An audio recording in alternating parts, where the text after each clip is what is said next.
L'Iran traverse la nuit la plus longue et la plus sombre de toute son histoire contemporaine. Le mur invisible de la peur, celui qui avait maintenu le régime en place pendant 45 ans, vient de s'effondrer. La milice assiégée, longtemps présentée comme invincible, l'armée de 20 millions d'hommes de Khamenei ne patrouille plus les rues. Elle est désormais traquée jusque dans ses propres quartiers généraux. De Téhéran à Babol, de Karaj à Tabri, des commissariats brûlent. Les portes des centres de détention sont forcées par la population elle-même.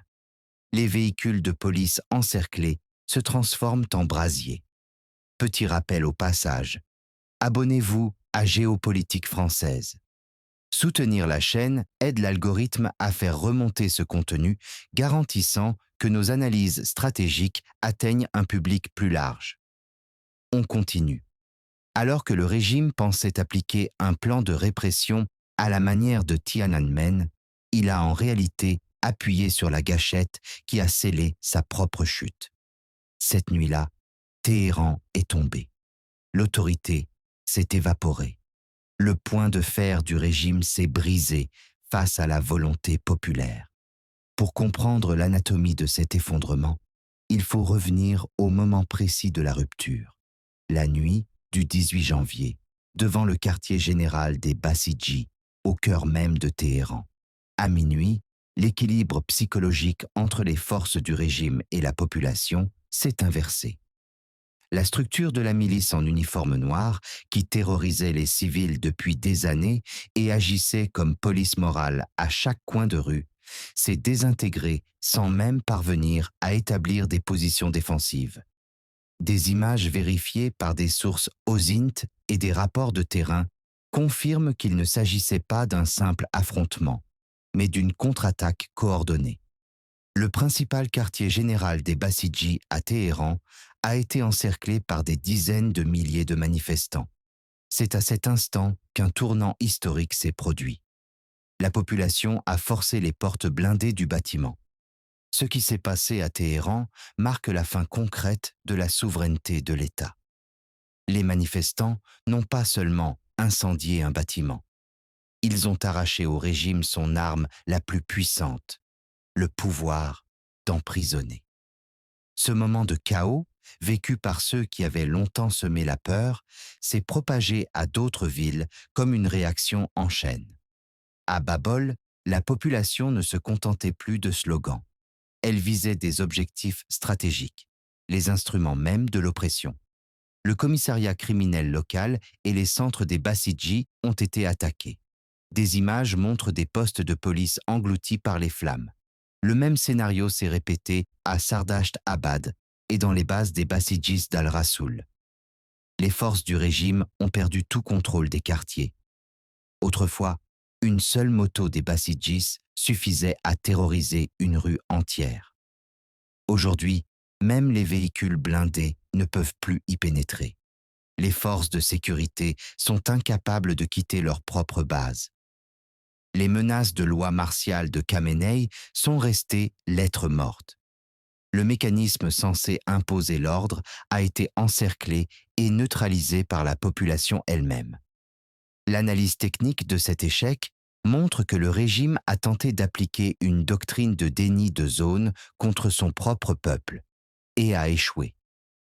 Le contrôle des rues est passé de l'État aux foules organisées. Les incendies de Téhéran et de Babol ne sont pas seulement la destruction de bâtiments.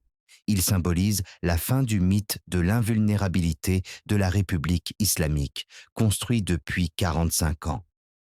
Face à cet effondrement, la réaction du régime a été prévisible, la force maximale. Les autorités ont tenté de reproduire le modèle sanglant de Tiananmen en 1989 qui avait sauvé le Parti communiste chinois. Mais une variable cruciale a été ignorée. L'Iran de 2026 n'est pas la Chine de 1989. Et l'histoire ne se répète jamais à l'identique. Selon des rapports glaçants relayés par Reuters et des sources locales, le nombre de morts causés par les tirs des forces du régime au cours de la dernière semaine pourrait dépasser les 5000. Cette donnée prouve que le régime a lancé une guerre totale contre sa propre population pour survivre. Dans une logique classique, un tel massacre devrait vider les rues, enfermer la population dans la peur et imposer le silence. C'était la logique de Tiananmen. Mais en Iran, l'effet inverse s'est produit. Les 5000 morts ont porté la colère à un point irréversible. Chaque enterrement est devenu une nouvelle étincelle. Chaque balle a effacé un peu plus la peur, remplacée par une volonté de vengeance froide et déterminée.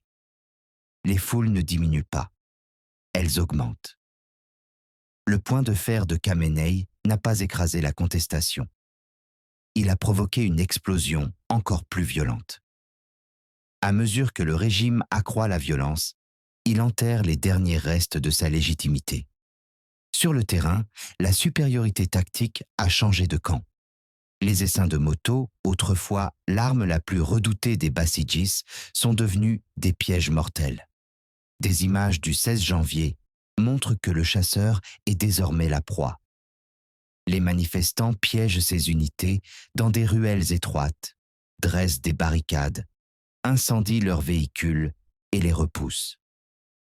D'autres vidéos montrent une résistance organisée depuis les balcons et les toits.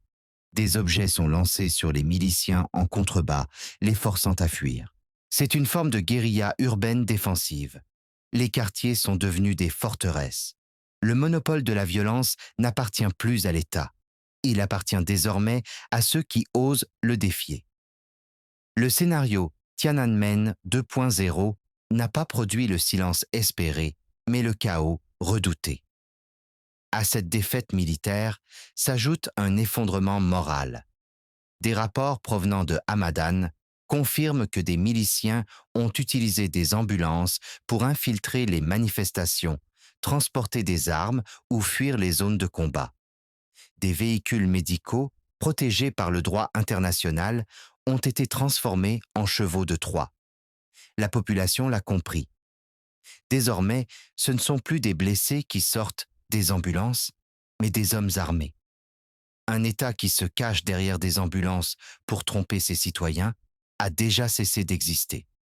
Ce qui se joue aujourd'hui n'est pas seulement une révolte populaire. C'est l'effondrement complet d'un système fondé sur la peur, la violence et le mensonge. Merci d'avoir regardé.